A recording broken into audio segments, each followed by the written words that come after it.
अस्सलाम वालेकुम viewers, this is doctor Palwasha Khan. 1 महीने में पीरियड्स 2 बार क्यों आते हैं? ये बहुत कॉमन पूछा जाने वाला क्वेश्चन है।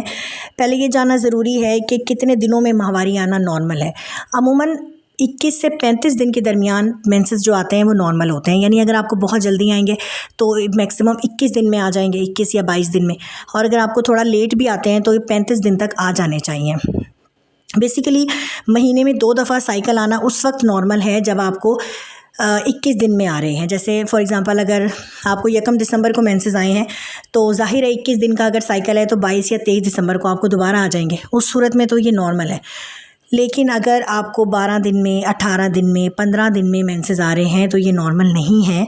अगर आपको हैवी ब्लीडिंग हो रही है, ये नॉर्मल नहीं है। इसकी जो पॉसिबल रीज़न्स हैं, हो सकता है कि आपके हार्मोन बैलेंस में ना हो, आपने कोई टेंशन ली हो, स्ट्रेस लिया हो, इस वजह से माहवारी अपसेट हो गई हो, कोई थायराइड का मसला हो, आपने कोई कॉन्ट्रासेप्शन यूज़ की हो, यानी वक्फे के लिए कोई गोली, टीका, कोई चीज़ इस्तेमाल की हो, एमरजेंसी वाली गोलियाँ इस्तेमाल की हो।